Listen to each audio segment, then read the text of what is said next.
In the Brooklyn neighborhood of Crown Heights, many community leaders are quick to emphasize the unity and cohesion between the various ethnic and religious groups that live there. But 20 years ago, the community was marked by distrust, animosity, and violence. On August 19, 1991, Rabbi Menachem Mendel Schneerson, who presided over the Lubavitch movement at the time, was driving through the neighborhood in a motorcade. As they passed through the Utica Avenue and President Street intersection, one of the cars in the motorcade struck another vehicle and crashed onto the sidewalk, killing a 7-year-old Guyanese boy named Gavin Cato and injuring his cousin, Angela.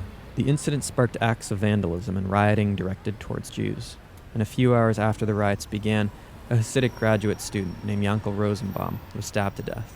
The riots continued for 3 days.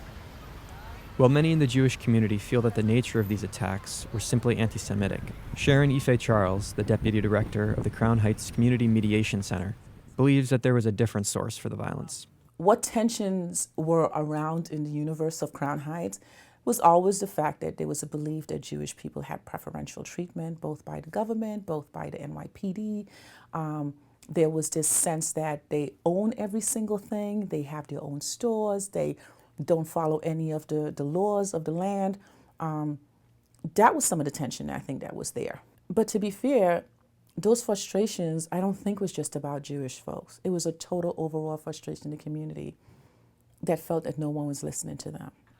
Ife works to organize conflict resolution, anti-violence programs, and diversity education amongst different groups in the neighborhood. And she emphasizes that her work extends across traditional boundaries. It's not just about black and white for us, it's about trying to change a mindset, whether it be a Jewish person with a gun that lives within our catchment area, that is involved in street activity, we'll go into them. It's not about color or ethnicity for us, it's about who's actually out there doing the killing, the shootings, who's the one that's being violent right now. To Rabbi Eli Cohen, who is the executive director of the Crown Heights Jewish Community Council, this sort of cross-boundary work indicates that there is one community in Crown Heights, not multiple, smaller, fractured communities. When it comes to these kinds of things, I mean, we really look at it more as we're all neighbors in one community. It's not a question of a black community and a Jewish community. They maybe attend different social events, they're in different social circles. But when it comes to the living in a neighborhood and being good neighbors to each other, I think that you really can't separate it out into this community, that community, the other community. Our Crown Heights Jewish Community Council, for example, serves clients of every race and every color and every ethnic background and every religious background, and we're just working together to try and make the community a better place to live in. But while walking the streets of Crown Heights, we found residents that did not feel particularly connected to anyone outside their immediate ethnic or religious groups. Horatio Brown's feelings were typical of the people we spoke with. Now, we don't really interact with them, but we ain't got no problems though, you know what I mean? We ain't got no problems, but we don't interact because, you know, they stick to themselves, we stick to ourselves, you know what I mean? Because they don't even really interact like that, you know what I mean? Only if you probably work for a Jewish guy and they're not paying you and they decide, you know, where you live. That's the only problem, you know what I mean? Otherwise, they're good, you know what I mean? They put themselves where they're at, you know what I mean? Right. Can't hate for that. Adira Gorelik has lived in Crown Heights for 5 years as part of the Lubavitch community. She said that racial tension made moving here difficult and that being a neighbor in Crown Heights means mostly keeping to yourself. I didn't have anything against them. I just didn't really feel like I related to them because I felt like, having grown up learning so much about racism in public school, I felt like they would automatically be offended if I said the wrong thing or that kind of thing. So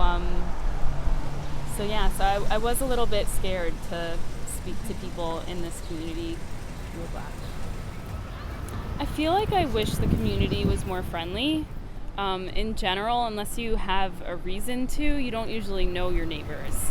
You know, you see a stranger on the street, you smile at them like, sometimes they look at you like you're crazy.